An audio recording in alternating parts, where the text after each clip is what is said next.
नमस्कार दर्शक बंधु आपण मानक इप्सिता किचन अनेक अनेक स्वागत। आज मु आपण मानक पई नहीं आसी पालंग साग डाली जोटा कि टिके अलग तरीका बनी। आपण माने घरे डाली निश्चय बनाउथिबे किंतु थरे एमती पालंग साग देकी डाली को बनातु गरमा गरम भात सहित बहुत भल लागिबो। तेबे वीडियो को शेष पर्यंत देखंतु। एथिपई दुई बिड़ा पालंग साग को नेची 200 ग्राम मुग डाली गोटे मीडियम साइज रो पियाज को काटिकी रखिछि, गोटे बड़ टमाटर को काटिकी रखिछि, गोटे बुदा रसुण को नेची, दुईटी कंचा लंका को मझिरु चिरिकी नेची। देखो साग को प्रथमे एमती धोई नेबा, धोईकी देखो एमती काटी नौची। आपण मैंने पनिकी मध्य काटी पारे, मुझे छुरी साहाଯ୍य काटी नौची। पूरा छोट छोट करके काटी नेबे। फ्रेश साग नेबे जहाँद्वारा कि डालीटी खाइबा बहुत ही भल लगे। देखो ए सब साग को मुझे काटी नेली। एबे मुग डाली को आम प्रथमे भाजी नेबा। आपण मैंने चाहिए मुग डाली को न भाजिकी मध्य डाली को बनै पारे, किंतु भाजवा द्वारा टेस्ट टिके अलग आसी थाए। एबे देखंतु मुग डाली को मु भल से भाजी नौची। डाली एबे एठी भाजी हो गलानी। एबे गैस रो फ्लेम को ऑफ करके ताको बाउल को काढी नेबा। गैस रे प्रेशर बसैकी सेथिरे आमे पानी को ऐड करबा। मुठी 2 बाल्लो पानी दउची। स्वाद अनुसार लूण को एठी दे दउची। हाफ स्पून हळदी को दे दउची डाली बनेबा पई। तापरे मुग डाली को धोईकी रखथिले ताको एठी दे दउची। प्रेशर कुकर रे कवर देकी 2टी सीटी आसला पर्यंत ताको छाड़ दबा। ता भितर आम अलग प्रिपेरेसन करबा। एपटे गैस रे कड़े बसैकी सोरिष तेल को दे दउची। हाफ स्पून सोरिष एवं हाफ स्पून जीरा को एठी दे दउची। जीरा सोरिष एबे देखंतु फुटी आसलानी। एठी मु 2टी कंचा लंका एवं अधे रसुण को छेचिक दे दउची। आउ अल्प रसुण को मु रखिछि पछरे ऐड करिवि। रसुण रो कलर लाइट गोल्डन कलर हैला पर्यंत को भाजी नबा। देखंतु रसुण रो कलर एठी भल से चेंज हो गलानी, माने भाजी हो गलानी। एठी मु पियाज को दे दउची। पियाज को लाइट गोल्डन कलर हैला पर्यंत टिके भाजी नउची।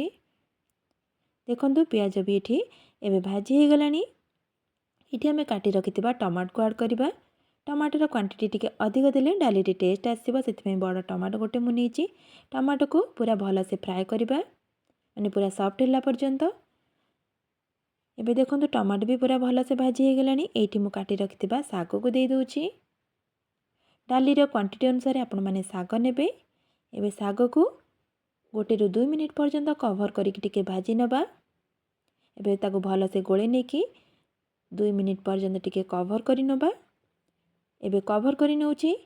आरपट चूल्हा रे मु डाली को बसै निथिले, सेपटे 2टी सीटी आसी जाइथिला। एबे कवर कोली देखंतु परफेक्ट भाबे डालीटी हो जाइछि। एपटे 2 मिनिट बे हो गलानी। कवर को काढी के साग को टिके गोळे नबा। तापरे हम डाली को सेथिरे दे दबा। आपण मानकर जदि डाली टिके पतला दरकार आपण माने गरम पानी करके एठी ऐड करिवे। डाली को दे सला परे ताको भल से बे गोळे नउछि। गोळे की आमी ताको मीडियम फ्लेम रे 2 मिनिट पर्यंत आ टिके फुटिबा पई छाड़ दबा, जहा द्वारा कि डाली रो टेस्टटा आउरी बढ़िया आसीबो। आउ स्वाद को डबल करबा पई मु आ गोटे एक्स्ट्रा तड़का एठी मु दउछि। गैस रे तड़का पैन को बसैकी सेथिरे सोरिष तेल को दे दउछि। तेल भी एबे गरम हो गलानी। 2टी सुखिला लंका आउ अल्प रसुण को जो रखथिली ताको एठी ऐड करूछि। ताको लाइट गोल्डन कलर हैला पर्यंत टिके भाजी नबा। एबे देखंतु रसुणटी भल से भाजी हो गलानी। गैस रो फ्लेम को ऑफ करके आमे तड़का को नेकी डाली रे दे दबा।